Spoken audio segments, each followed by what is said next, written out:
Hey, hey, hey, what's going on? It's Sunshine. And E. All right.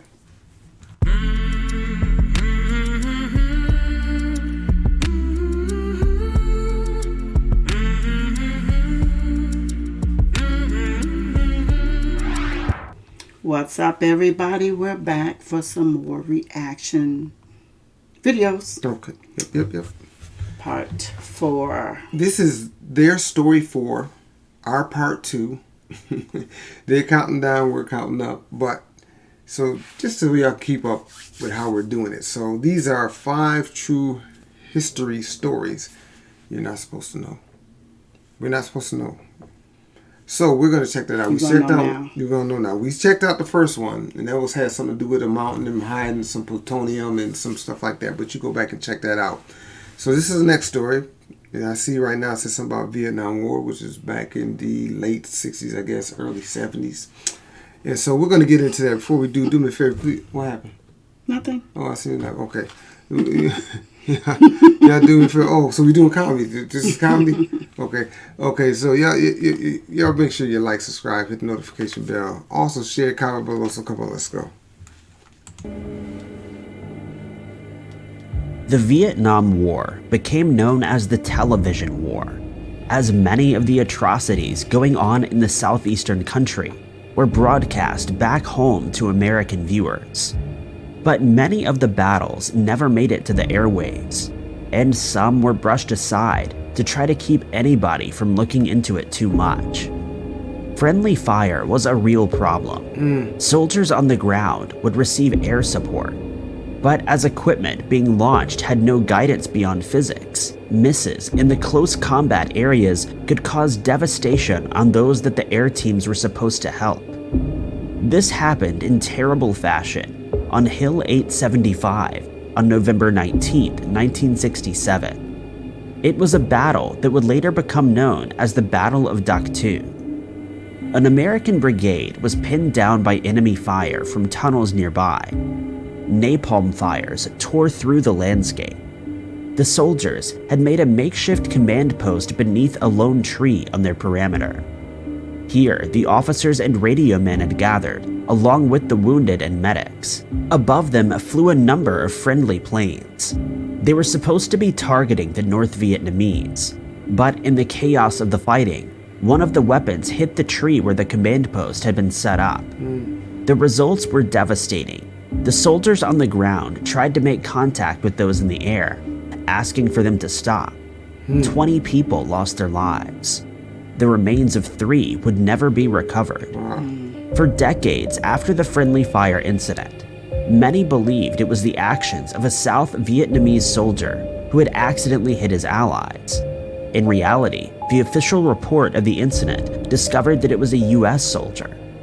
The soldier had been in Vietnam for about 3 months and had a good track record of being on target, but the shortfall in this case had been terrible. When researchers later scoured through the National Archives to create a book on the Battle of Dak Tu, the report was nowhere to be found, but eventually the true history came to light.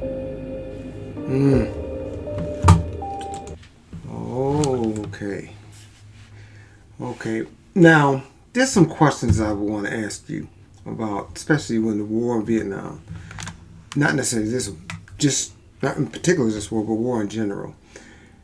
Do you think that the government, and I guess this could be any country, we're in the U.S., so we'll say use U.S. Do you think the U.S. government should give you the story that they feel best overall for the country, or should they just give you the truth? It depends on what it is. Okay. Because if you gave society the truth, in some cases, it could be devastating. Have a devastating effect. Whereas, in some cases, yeah, you should. So it would depend. It would have to be case by case, Well, I think a lot of it should depend on at the time. Like at that particular time, that might be the best thing to do is to relay it the way they did. Then after the war's over and whatever, then maybe because I mean you can't sue the government. But it just seems like sometimes government or secret agencies, when they start a lie or a cover up or whatever, they die with it. They don't want it to ever come out. But sometimes you can say at that time that was the best, because it would be real frustrating for someone that's had a son or someone that has several sons and daughters go to war and just find out that because somebody did this or fooling around or whatever and there's friendly fire and they killed their son. It's not of them don't want their sons to die, but they're more proud that if they did it in service during battle as opposed to friendly fire, which is always going to be friendly fire from time to time. But sometimes it's some that they're goofing around or they didn't take things seriously. Those are things that really bother people the most. And so I think within the time that you're having this war, I believe they need to do what's best overall, because you're going to need the support from, because everything in the United States a lot of times comes to political issues.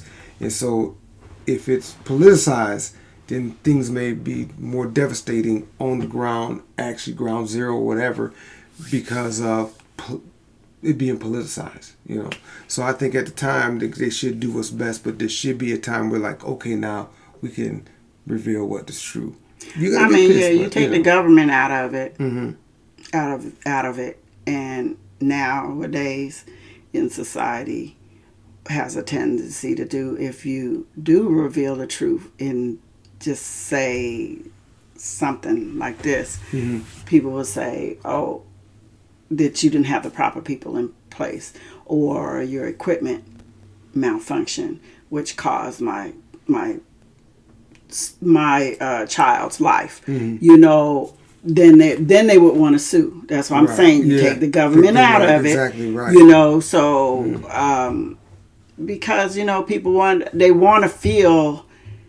You'll never get that loved one back, but they want to feel some satisfaction of your era. Right, exactly.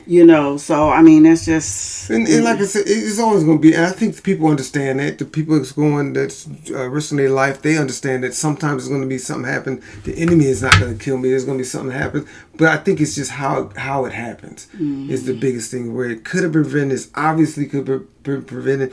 They've been telling you, hey, we're taking this plan out. We've been seeing this light come on, this little heat come on, and they never check it out, and stuff like that to bother someone. But just to have it happen, just automatically, I think they can deal with that better. Yeah. But that's the first story, and the second story, which is their number 4. Okay, and so they're going down, we're going up. But anyways, that was on Vietnam, and so we're going to move on to the next one a little later on. So check that out. Part 2 we just finished. Part 3 is coming up. Y'all let us know what you think about it. We're going to get out of here. But before we do me a favor. Please like, subscribe, hit the notification bell. Also share and comment below. And I do believe that's it. Yep. That's it. Thanks for listening to Sunshine and E.